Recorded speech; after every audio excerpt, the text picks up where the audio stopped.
John P Milton. What does P stand for, John? My mother's maiden name, which is Potter. Putter. Oh, I thought it'd be Patrick or something. But that's neat. I like it. I like it a lot. Thank you. So I am very, very honored that I was able to connect with John and bring him to you here on Conscious Business Zone so you could utilize his work, his amazing, vast work, as a resource for you during these chaotic times. This pause that we're in before the reset is the perfect time to know about these kind of resources that could help you change the way that you're being in the world and live a much more peaceful, joyful life. So let me introduce John real quick, and then I'll let him tell us everything he can. But he's a shaman, he's a meditation master, he's a vision quest leader, he's a spiritual teacher, he's a pioneering ecologist, and he can talk about that. That history is amazing. He's one of the founding fathers of the environmental movement in the 1960s, you guys. John is a former professor of environmental studies, and he's a Smithsonian. He worked also at the Smithsonian, and he was the first ecologist working within the President's Council of Economic Advisors. So I am so proud to meet you and get to know you better. I got to meet you in person at Sharon Rose's and Jay Wildner's house a couple years ago at a potluck. uh, yeah, so I'm very glad. So everyone, and as you have questions, please let us know what you'd like to know about John's process. But John, tell us how your journey, I mean, you've gone from being in the world and being an early presenter of consciousness in physical form to now a much more spiritual path. Could you explain a little bit about your journey? Sure. Actually, the spiritual part of it was really the beginning part, and then Oh, the environmental part came much later. okay. Uh, but when I was 7, according to my mom, when I asked her some of the questions about my very early life, which I couldn't remember so well, she mentioned that began asking my parents and grandparents to go out and spend alone time in nature, through what we now call a one time, and which was basically the equivalent of a vision quest. Oh, And I began asking for that at 5. My elders said, "Well, you're a bit young yet, son. Why don't you wait a year or two?" And then at 6, I asked again, and they said, "Well, you're getting pretty close to being able to do it, but wait one more year." And so finally, at 7, they let me go out and do my first vision quest. And I did it in the White Mountains of New Hampshire in a very beautiful, pristine environment. I was raised in a wonderful family where the aunts, the uncles, the cousins, the grandparents, and mom and dad all lived together and worked the farm.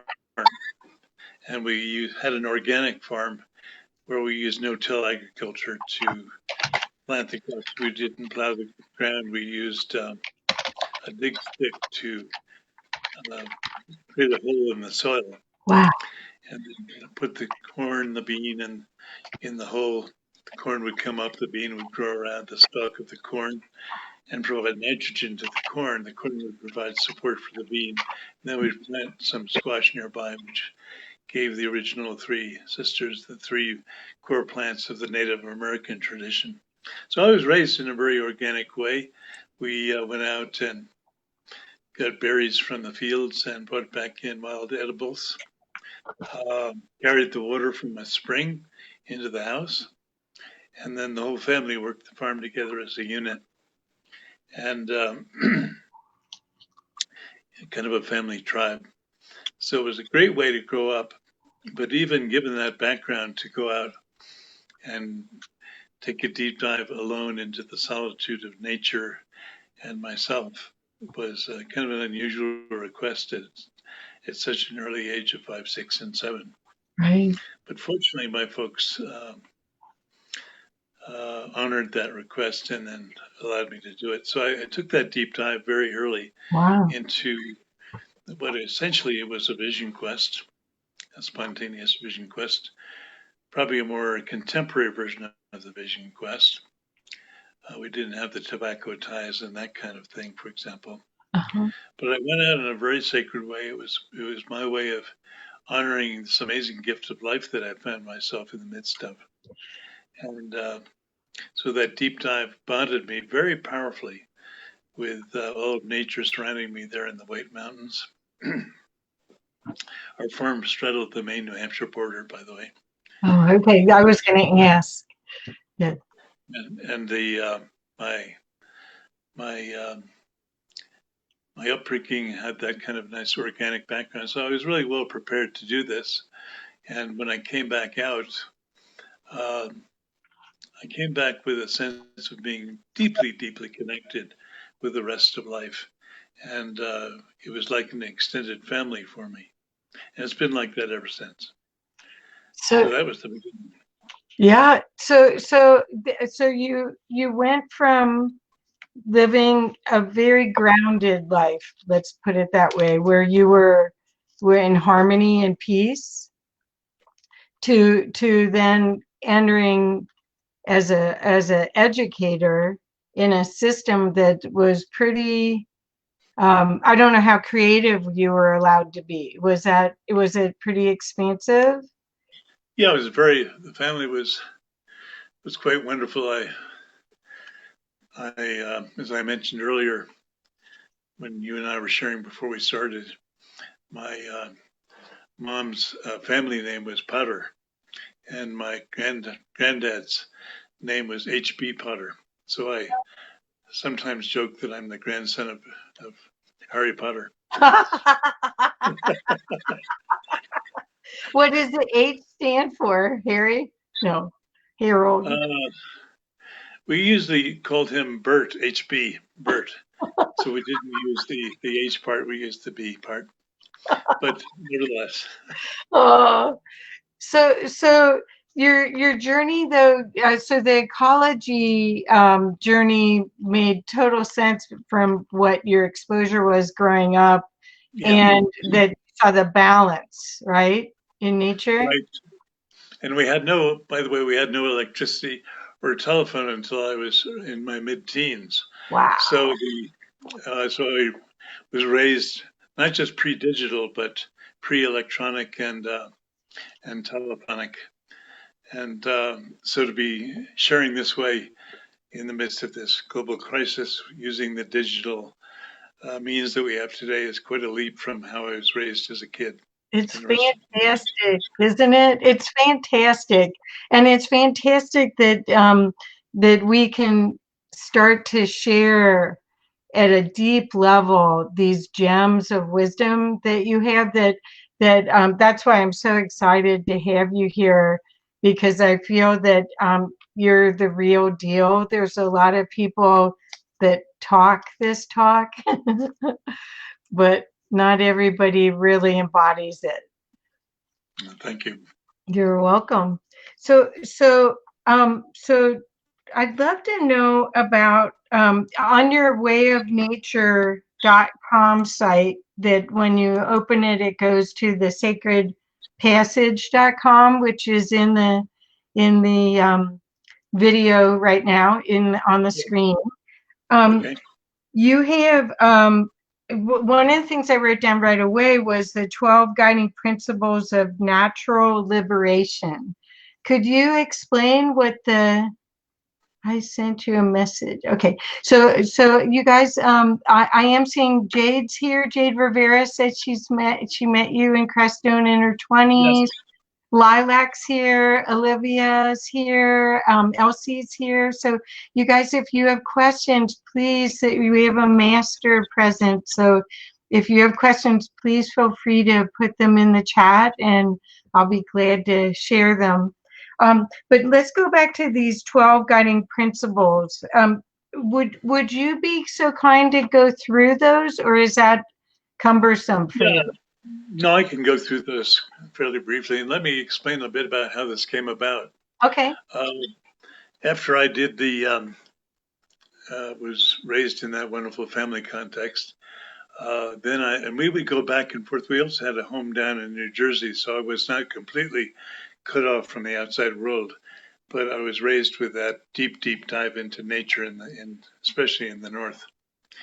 So I ended up going into college and mastered, got a master's and bachelor's in ecology, which in that day was not a well-known science. People used to ask me when I mentioned I was studying ecology, what is that? The study of bugs? Entomology sounds kind of like ecology. Not quite. But, Ecology is easier to spell. so it was not a common word in being used in the popular culture at that time. Yeah. My first, and then I did a number of expeditions. I spent probably close to 15 years finding blank spots on the map of the planet and then getting a few other crazy people like myself to go into those places and take a deep dive into those places that had no history of exploration. Wow. I did that all over the world, but especially specialized in northern Canada, northern Alaska, and parts of the South American, Andean, wow. and Amazonian region. And I did that as a kid. So, and then in addition, I had formal education as an ecologist at the University of Michigan. But the reason I took those dives into the wild places of the planet was to take a deeper dive into the same thing that opened up to me when I did those early vision quests as a child, to really deepen my connection to the incredible diversity and beauty of this extraordinary planet that we all share with the rest of life. So I had this great honor of being able to go into many areas where I was the first recorded human being, although of course many traditional tribal peoples lived in many of these areas, although some there's no history even of that. Wow. And it really deepened my love affair with Gaia, with Mother Earth, at a very profound level. And I found the science of ecology was the closest thing I could find to kind of a scientific perspective on what I had discovered through the deep immersion in connecting to life through the vision quest process. And later on, I didn't even know the vision quest was part of indigenous culture until I was later on in my teens. And I was delighted to find that many of these great traditional cultures would go into nature with the same kind of intent to go out in a sacred way, make a deep connection to the world of nature and spirit. And then through that blessing and what was received through that connection, they would receive downloads of what was appropriate for their life. They'd receive the answers to what am I here for? Who am I? What is this lifetime really for? What's my deepest true purpose for this lifetime? All those kinds of things are answered by a classical vision quest. Right. So that was really my kind of my preparatory background to entering into then working in eventually in government and the nonprofit world for a while. And I think one of the things that was most helpful in applying some of these gifts that I was given, I worked with a group called the Conservation Foundation, which later merged with a group called the World Wildlife Fund. And I ran the international program for that foundation. And one of the things that I realized early on was that much of the human view or perspective on nature was to take from it, was to go out and look on it as a basket of resources. Right. Forestry resources, soil resources, agricultural resources, on and on. So the word resource really has a perspective of what can you get from. Right. And then eventually, through over time, the understanding of this just taking from nature broadened to realize that if you're going to continue taking, if you're going to do that in a regenerative, sustainable way, then you had to give back too. Right. so that there was a certain amount of understanding of conservation and wise management of these resources. But there was no concept at that time of humans and the rest of life, all living beings, being together in one big family like I'd been raised through my family background in New England, and then the vision quests. And I thought we really needed to come up with a new cultural insight on humans' relationship to the rest of life. Right. And I knew that the vision quest process would provide that if it could be brought into a contemporary version, similar to what I've done myself. And so I began to think of words that had a whole system, a whole perspective of the entire system, which included humans and nature as one being, Beautiful. one interwoven web of life that wove together the fabric of Gaia. And the best word I could come up with in doing some research was the word environment, because the word environment has built into it the totality of the beings within the environs, within the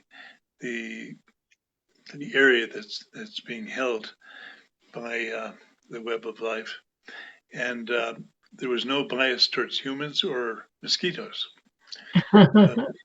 Everything was equal. All life was equal in that context. And so we took that word environment and we held a conference. I got the support of the foundation to hold a conference in the DC area, a place called Airlie House to the south in Virginia. And we invited leaders of many of the different ways that human culture interacted with nature. Oh. So we brought in leaders from law, science, biology, governance, regional planning, and so on. And we had each one of them address the emergent issues that were becoming clear, really through the pioneering work, especially people like Rachel Carson, who wrote Silent Spring, which showed how the web of life could be poisoned at any point in the web. If those poisons were introduced, then the entire web would end up being poisoned. Wow. And that began to lay a foundation for the understanding that everything was hitched together, as John Muir said it. John Muir had a wonderful saying, everything is hitched to everything else. Yes. And so when we had this gathering, each of those individuals, we asked them to address how they were dealing with the emergent problems of the whole system, humans and the rest of life together. And each one gave a case. We had a gathering that lasted about a week of top leaders from around the world, but especially North America. And because that was our home environment. Right. And we addressed these issues. Each one of them addressed these issues from the standpoint of what their field brought to the table. And then, of course, the rest of the group could then ask questions. Well, what about this? What about this? What about this part of the system? What about that part of the system? Are you thinking about this linkage or relationship to what is going on and what you're attending to and how that affects these other components in the overall system? So by the end of the week, it became clear that no particular discipline was capable of addressing the totality of the problems and the issues that were beginning to emerge around humans' relationship to the rest of life. And the term environment at that point became solidly branded as a term to use to describe whole system, non-human biased understanding of nature and our relationship to it. And the word environment, because of that branding, the leaders went back to their respective areas where they lived and worked, and the term really caught fire. And before you knew it, much to my amazement, the term environment and environmental movement began to catch fire, Wow. not just in America, but all over the planet. And suddenly there was a great environmental revolution that began to mushroom around the planet. Now, of course, we were just part of that whole thing, but I do think we played a very catalytic role in getting that started in the beginning. So I feel that my background was very helpful in acting as a personal catalyst for the birthing of that movement. which now is taken on new legs given the realities of climate change and global destruction of so many species of life. We could be talking about so many things in so many different ways. Well, the reason I asked about the 12 guiding principles is that I found over and over again, Barbara Marx Hubbard was a futurist, and she talked about the wheel of creation being 12 faceted. And then who else? Trying to think of oh darn, I can see him, but I can't picture see his name right now. But that theme of 12 shows up. It's not just the 12 tribes or 13 tribes, right? It's like that wheel of breaking it into different actual human, either occupations or areas of interest. So education, science, art, all of that. Is that how yours is the 12 guiding principles of natural liberation? Is it similar? Yeah, the 12 principles of natural liberation were the result of, again, really a lifetime of exploration of those traditions that helped people connect to nature. I felt that on the one hand, this application of the training in science in ecology and biology was very helpful in getting the environmental movement going and properly birthed. But I felt there was another aspect to it that if we just had it as an intellectual knowledge or political application, that it would not be deep enough, it would not be strong enough. Wouldn't be and look at where we are today as proof of that. Right. We had to have something that was truly based on a deep spiritual and experiential transformation process. And so I began exploring and studying in a wide variety of spiritual traditions and cultural processes that brought about a kind of deep bonding with nature, or honored nature as part of the big family. And over the years, studied deeply in these traditions, particularly in different brands of shamanism, Taoism, Buddhism, non-dual Advaita Vedanta from India, and others. And through this exploration, I discovered that there was a certain number of things that were common ground principles within each of these great traditions and cultures. And I thought, well, maybe in learning how to bring out a transformational process, it could really bring humans back into harmony with the rest of life and within themselves. I could distill some of the core principles from my study and immersion with these great traditions, and then have those 12 principles be a common ground, common cultural pathway to deep opening spiritually and freeing ourselves from the entrapment of attachments, suffering, and basic fundamental ignorance. And so the 12 principles came out of that kind of a motivation to find a common ground for two reasons: to make it totally contemporary, to honor the great traditions of the past, but also show that many of these great lineages had much in common with other great lineages. Yeah. And there's no need to fight or kill each other about who's got the best words, the best languages, the best statues, the best paintings, the best images. And then at the same time, give a sense of kind of the cultural common ground we all share on this path to a more free and open existence and deeply spiritually connected way of being. That's what I'm hoping we're doing. That's what I'm hoping this pause before the reset is, this reconnection. Yes. That's why I'm so excited that you could come on here and people could find you as a resource in their journey right now. Absolutely. Yeah. It's a great opportunity if we simply accept. Well, the thing is that I feel like we're in a renaissance where we've been in the dark ages, and that the masters from our origin, if you look at the ancient Vedic information. I think that we knew more and we're just coming out of a cloud. I do want to just, I don't want to lose a comment that someone made because I want to share it with you. Lilac put, what if we don't live anywhere near nature? Can a vision quest be done in the city?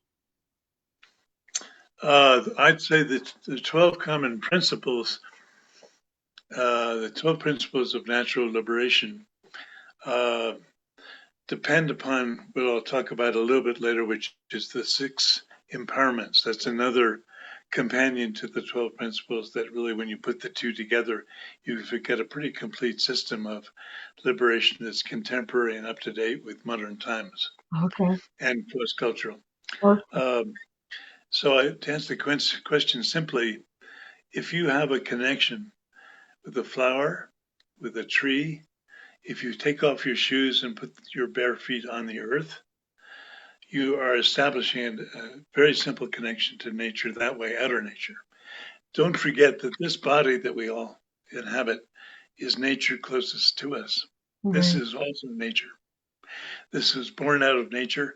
It's held by nature. It's sustained by nature. It is nature. And we grow up out of nature and out of the earth, just like a flower grows up out of the soil. No different. And then when we're finished, we return to the soil, return to the earth, and our bodies are redistributed to serve new generations of life in a regenerative cycle.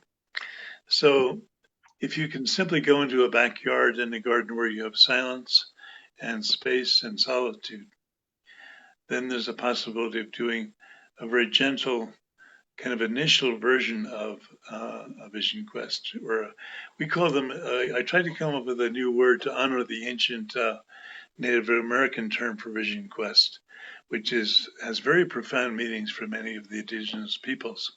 So I came up with 2 terms for 2 different times of immersions.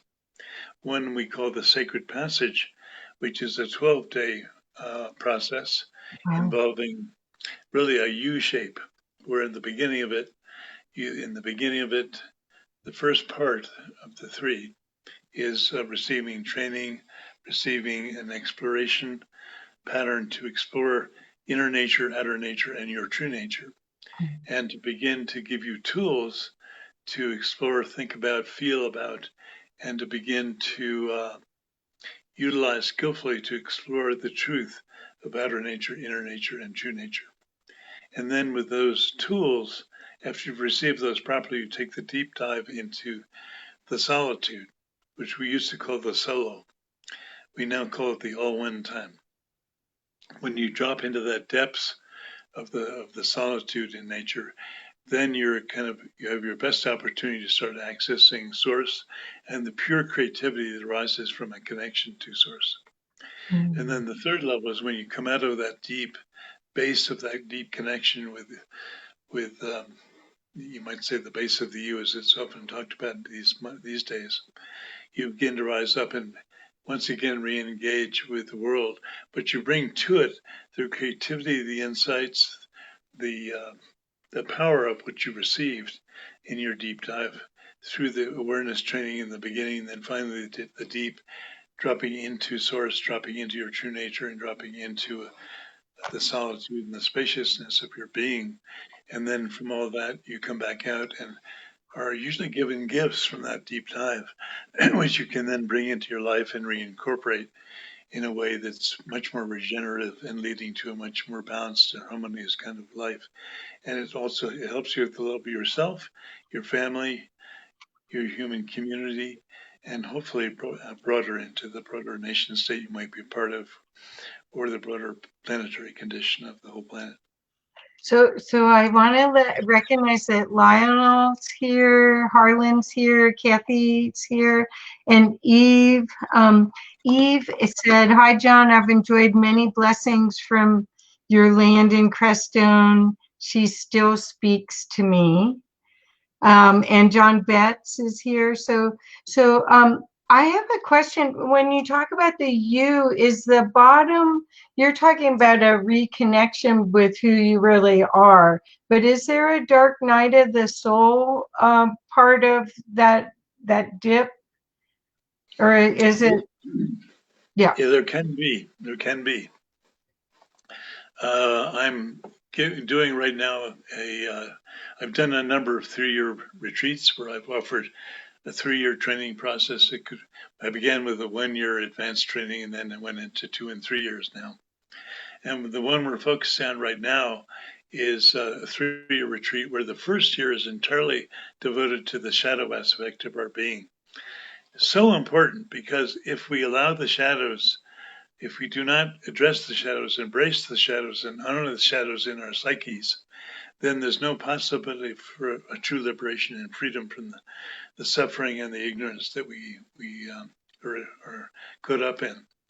So the shadow work is extremely important. And when you take a deep dive into the essence of your being, guess what happens as soon as you begin to approach a more truthful and fully liberated condition, which is at the heart of yourself?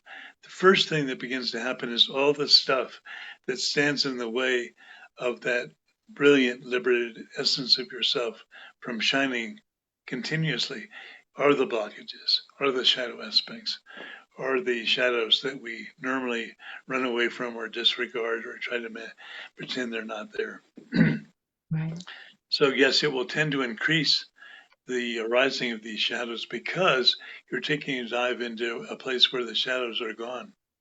There's just brilliant light and radiance and clarity in So space. don't you feel like what we're going through right now is like that, the deep dive into your shadow? I think all these people being sequestered and having to look at their thoughts, where they may not have spent time, but this is a pause where you get to see what you created and decide whether that's what you really want to keep. That's why I thought this conversation, it doesn't have to be scary or painful. It's actually a useful part of you that your soul invited Yeah, into the story, right? very liberating, potentially. The key is whether we really accept the invitation that we've received. The current enforced sequestration that we're all going through, and it's very important that we do that just for the health, especially of our elders. It's very important that we follow those guidelines.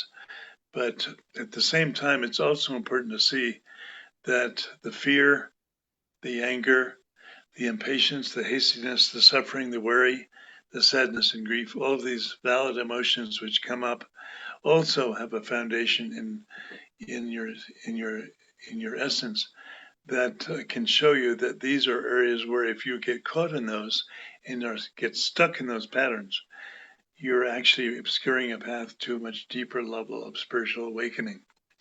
The invitation of what's happened to us all in these times, in part, is an invitation to drop into a major, several month long at the minimum, retreat. We're all being asked to take a deep dive into personal retreat. Retreat, the components of true retreat are the power of authentic teachings, hopefully the kinds of teachings that we find in the great lineages that have been essentialized in the way of nature, the power of effective transmission from somebody who's really embedded in the truth of those teachings, or from the transmission that comes directly from nature and spirit, the power of the already liberated essence within, which lies at the heart of ourselves, the very root of ourselves. Our true natures are already perfect. And if we clear away the obscurations, then that perfection can truly shine. So that power of the liberated essence we already have may be hidden under some layers of stuff. Right. And the power of authentic teachings, the power of being in a place of transmission, receive those teachings, Right. and then going beyond that to finding a sacred place in nature, or a place in nature that is sacred to you. And as I said before, it could be a tree, a flower, a beautiful patch of earth that has special meaning for you. It doesn't necessarily have to be pristine wilderness to do the kind of thing I'm talking about. And then the power of solitude in nature with all these other elements, the power of the liberated essence within, the power of the of authentic teachings, the power of transmission, the power of going into a sacred place in nature. If you do all that and you bring it together in nature, in solitude, then you no longer are just connecting to the busyness of the human mind and the human culture. Right. You probably noticed that human culture is on a huge spin right now. Well, don't you feel like it's softening? I think that when people really come down to it, they're looking for peace. And this is the Absolutely. quest for peace that they may not have even known they needed Yep. until True. now, right? Because Yes. the fear, the way I don't watch television, but the fear that's available in any media, on the computer, on your phone, and anywhere you go, is so palpable and so disruptive to your nervous system that it almost has to be a survival mechanism to find peace. Yes. And if you tap into the cultural field, you can really feel that. I would say the three of the things that come up when I tune into the cultural field of modern, contemporary, urbano, industrial, techno culture is a deep fear, and it's expressing in a kind of hastiness and anxiety, basic anxiety, and a kind of fundamental worry about the state of things, and then a certain amount of sadness and grief about what's been lost. But there's a cycle that goes from, and also some anger about being caught up in these circumstances. So in the Taoist system, you go through a cycle of these blockages from the fundamental fear, which is usually associated with the kidney element, by the way, the kidney and water element. And then you find the blockages of fear sometimes manifest or extrovert into patterns of anger and trying to release the fear through an extroverted anger. But obviously, that doesn't really solve anything. Yeah. The anger then tends to support and produce an even stronger kind of hastiness, anxiety, and a condition of wanting to move on, get on with things. And that is usually associated with the fire element and the heart and the small intestine. Then the fire element tends to produce and strengthen an overall condition of worry, which is usually associated with the earth element and the spleen and pancreas and stomach. And and then that fundamental worry, if we allow that to really carry us away, can lead to an even deeper um, anxiousness and amplification of all these other kinds of blockages. And of course, if you've lost loved ones, if you've lost your means of income, there's plenty of room and territory there to feel profound sadness and grief over what's been lost, Yeah. and the terrible impact on so many others that people are feeling these days. And that particular quality of sadness and grief tends to be associated with the lungs, which, of course, in the case of this epidemic, are particularly targeted. And so, very important to address the grief and the sadness about what's going on, both Right. in terms of ourselves and our families, our communities, our friends, our loved ones, and our culture at large. And then, of course, the next in that cycle, once you've gone through the earth element, then you enter the element associated with the lungs, which is the mental element or that associated with stones and rocks. Then that tends to generate or move you back into the fear element, which is associated with water, the fear blockage, which is associated with water.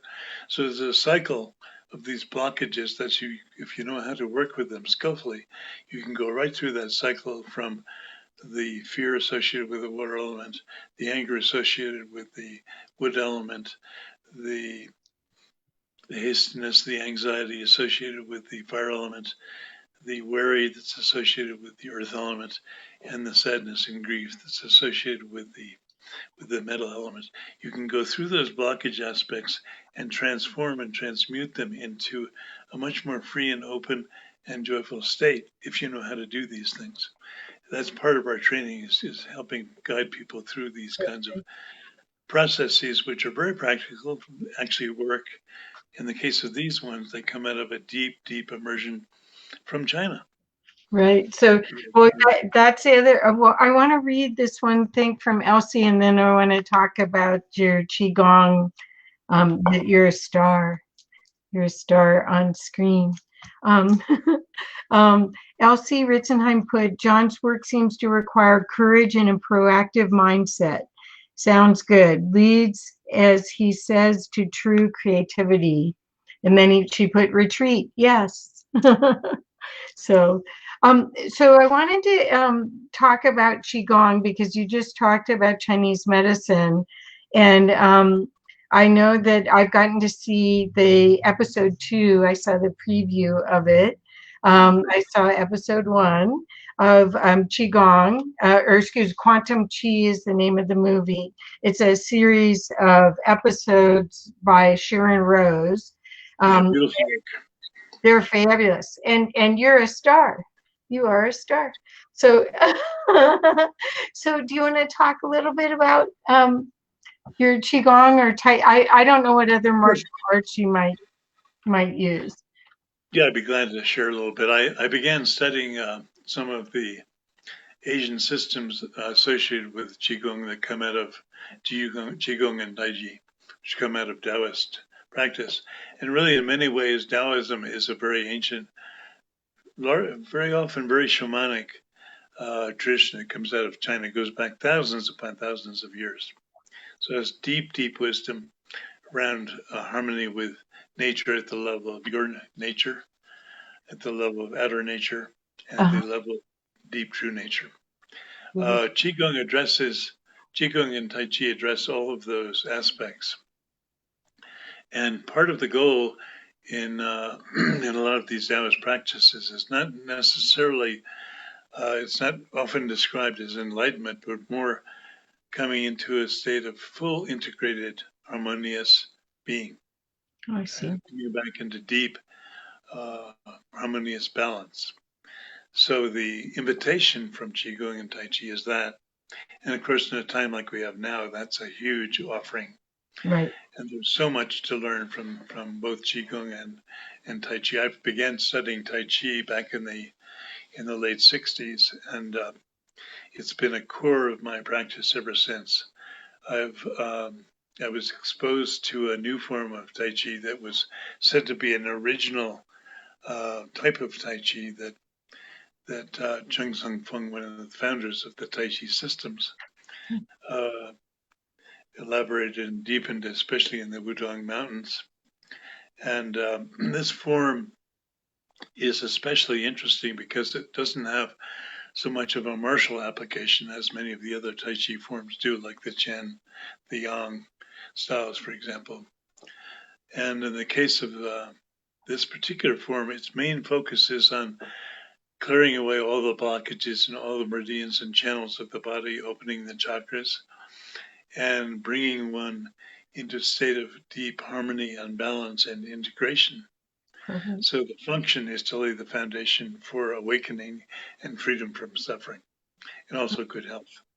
So I've been one of the people, there's a small group of us that Michael Wynn's done a great job in bringing this out, and many others are now beginning to practice this new form, which we've named it Tai Chi for Liberation because of its profound ability to bring harmony and balance and integration back into our lives. Could you repeat that name again? I'm sorry. Tai Chi for? Tai Chi for Liberation. Oh, for liberation. Okay, thank you.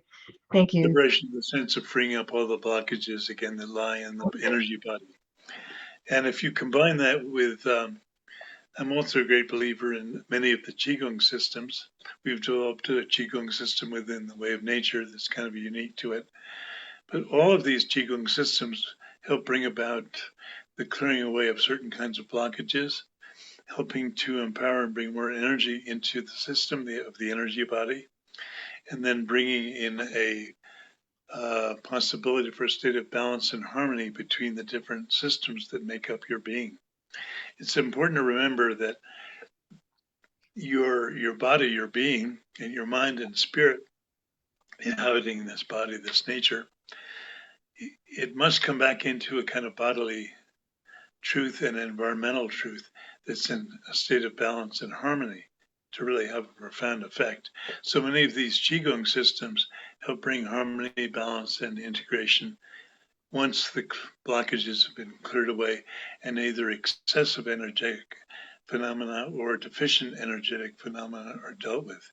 Then you could begin to come back into a state of deeper harmony and balance and integration, and really live up to the key principle of the Taoist pathway, which is really to achieve this state of harmony, balance with the rest of life and with nature, within yourself, within the outer world, and within the overall environment. And if you've accomplished that, then you've laid the foundation for a truly liberated condition. There are other practices that you often take on then with that foundation, and then you move into a state of being really integrated fully with the Tao. So I have a question that probably is a whole nother conversation. We don't have a lot more time, but I have a question about the multidimensional aspects of all of this, because in my way of thinking, my knowing is that we're going to higher dimensions now. There's more, the veils are thin, if here at all, and the human is able to rise to a whole nother level of awareness now. How your work is very 3D. How does that work with the rainbow body or the higher dimensions? It's clearing this part so you can access that part. Yeah, it's basically honoring, as I said earlier, in the way of nature. When we talk about nature, we talk about three things. We talk about outer nature, and that's where the field of ecology and helping foment balance in the overall environment, harmony and balance in the overall environment comes into play. Okay. And then inner nature, which is harmony within our body, our emotions, our energy being, our mind, addressing the blockages even in our family patterns, ancestral patterns, Mhm. and even the karmic traces we bring into this lifetime. If Yeah. you have not addressed these kinds of things for the inner nature to be in a state of greater harmony, you don't have a good foundation for the higher states of pure consciousness, pure awareness, and becoming a partner in, you might say, the higher spiritual partnerships that are a broader invitation in our evolution. And then, of course, the true nature aspect is the level at which phenomena like the rainbow body can manifest. One who manifests rainbow body is one who is this wonderful being above my head over here. Taparitsa comes from the Bunpo tradition, represents one who ascended to a complete transformation of all physicality into pure rainbow light, and goes back and forth from that dimension and into this to bring contemporary teaching, ancient teachings back into a contemporary state and condition. But if you have not established a solid foundation for addressing these higher levels of being, it's very difficult to do that because the blockages are constantly dragging you back into themselves. And that's why I use the term liberation more than enlightenment, because at the stage most of us are at, becoming free from our attachments, Right. becoming free from our aversions, as the Buddhists put it, and becoming free from our basic ignorance or the basic truth of our being. Ignoring our fundamental truth is really the big issue on the table. Right. So if we can come into a state of liberation from these fundamental blockages in outer, inner, and true nature, that obscure true nature, then the preconditions are created for really becoming one with the Tao and really moving into the higher level of our potential realization. So could you explain for the people that don't know about the Tao, a little bit more about becoming one with the Tao? Sure. Well, the first line, one of the oldest books on the planet and one of the most profound books on the planet that describes the Tao is a book called the Tao Te Ching. And it was said to have been pulled together by an ancient Taoist sage, Lao Tzu. And the first line of the Tao Te Ching says, the Tao that can be named or explained is not the true Tao. Right. So there's a kind of basic humility there about anything we can think about or try to describe, because the Tao is really at the same time both encompasses the pure field of beingness, the pure field of existence, the pure field of awareness, while at the same time it describes this kind of fundamental condition that is free of any particular form in this field of clarity and space and light. And at the same time, it embraces all the forms that arise from this deep field of pure consciousness, pure awareness, and all the constantly flowing, changing forms that manifest in the field of that absolutely pure, clear awareness. All these forms are embraced as the creative manifestation, moment by moment, of the Tao itself. So they are not denied. They are the playful display of the Tao, moment by moment. Right. So there's no rejection of the world of form, but there's also a continual return to the clear, open, spacious beingness that is the fundamental state that underlies this world of form that mostly we live in partnership with in most of our normal lives. So a lot of the practices of the higher level Taoist process is to attain that state of absolute clarity in space and pure awareness, which is the fundamental state of the Tao itself, that you might say the Tao itself naturally abides as one with that, or is that.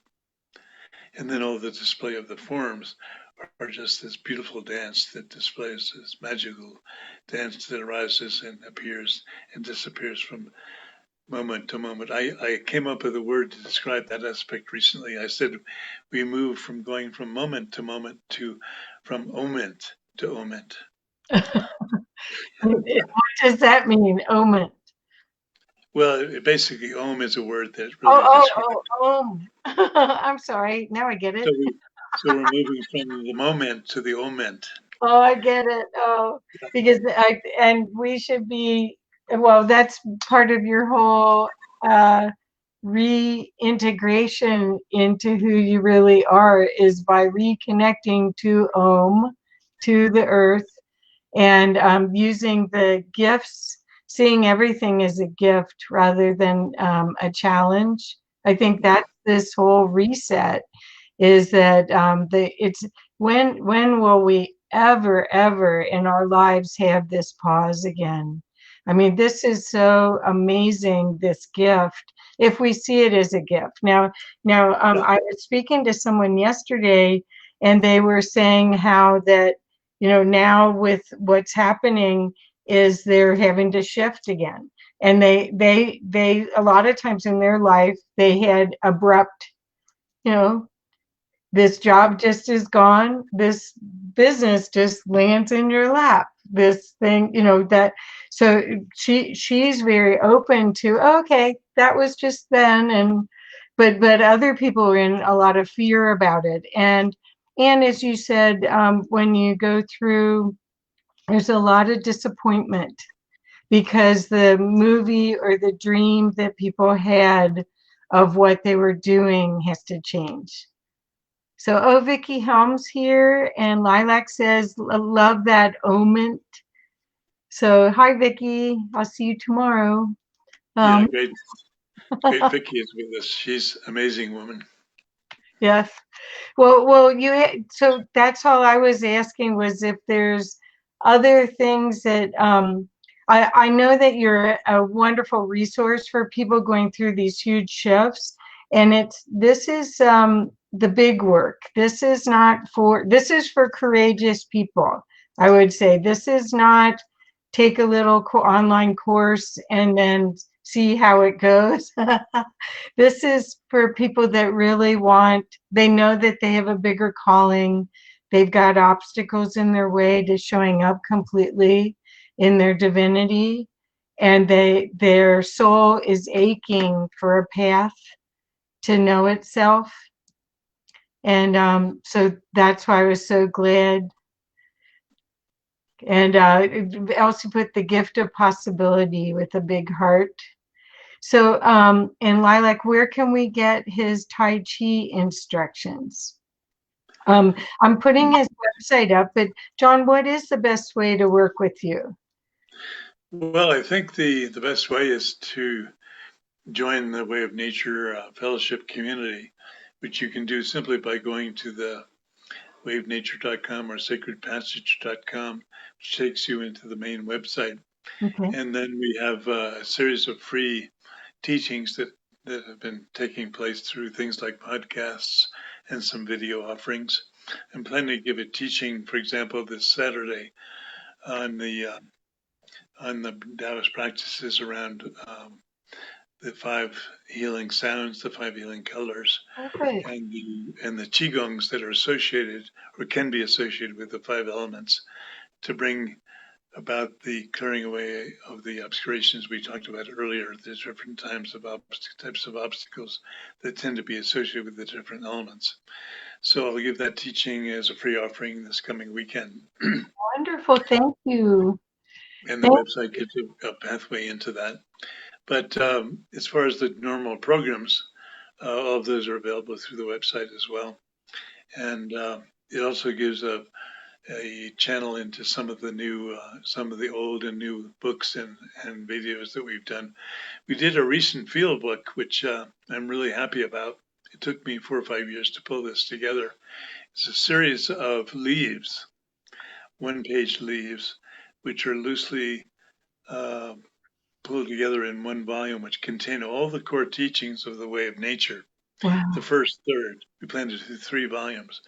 They're all water resistant, waterproof, and you can take each one out. On one side, there's a beautiful image, and then on the other side, there's a very essentialized series of verbal teachings, usually essentialized so that you don't get a full, long, lengthy, wordy kind of thing, but you get a series of core principles around which you can practice contemplation and reflection as you're out in nature. And so these are a companion guide. We call it Cultivating Natural Liberation is the title. It's only available through Amazon in Germany. So people have to go to amazon.de, which is got a direct connection from the website to that book. But we found that most of the feedback we've gotten is that that book is such a powerful assisting tool for opening a deep connection to the 3 natures, outer, inner, and true. So we highly recommend that book, along with the earlier book, Sky Above, Earth Below, which holds most of the teachings around the 12 principles, for example, and goes on in more depth. Beautiful. Well, Denny's here and she says, love you, John. Yep, he's the real deal.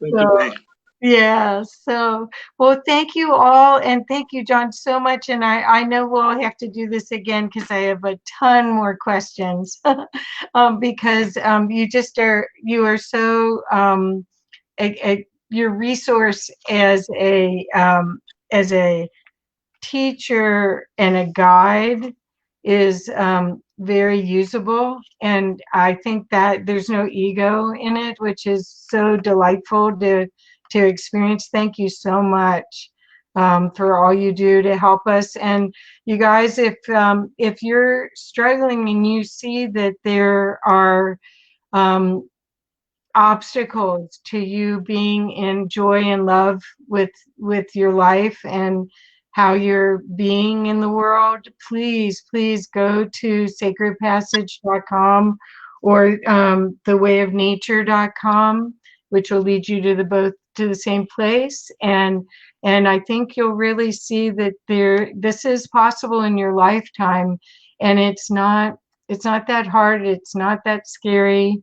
And John will hold your hand, right? Through it. Definitely. Yes. So any last thing that you'd like to say? Just that I really agree with what you've said about this being a time of a great invitation to go into deep personal retreat. And I would like to suggest that you might consider spending a little time of the time that you've been given, giving some prayers and some meditations back to Mother Earth in a spirit of thanksgiving and appreciation for all that we've been given in these lifetimes. We have something called the 11 Direction Ceremony, which is in both of those books I mentioned. And we use the 11 Direction Ceremony to go out and daily say, thank you, thank you, thank you, nature and spirit, for all the gifts that you have given to me in my lifetime. I really appreciate it. Thank you, tree. Thank you, stone. Thank you, flowing stream. Thank you, vast and clear and open sky. Thank you, thank you, thank you. And give back love and appreciation and respect in that spirit of great deep thankfulness and of a spirit of offering back love and appreciation to help with the healing of all life, not just human life, but all life on the planet in this very trying time. I think that's extremely important right now. And we've lacked, as a species, we've lacked doing this for as far back as I can think. Most traditional peoples, the foundation of their connection is showing thankfulness, respect, and deep appreciation with everything that they do back to nature and spirit. Right. So we need to incorporate that into part of our daily life right now. Right. And why not? We're all part of this whole same system. So when you love and cherish nature, you're loving and cherishing all. It's your big family. Right. That's right. Well, thank you, John. I'm sorry we have to sign off because we could do this for another couple hours. I have tons more questions, so we'll have to do that again. And people are saying thank you, and Denny's saying she has the Leaves book. It's absolutely stunning. The images are pristine, and people are saying amen, respect to our great mother, and thank you, thank you, thank you. So thank you, John. Thank you. I really appreciate this time with you. Wonderful. Yes. Stay well. Stay well. Hope to see you again soon. Bye-bye.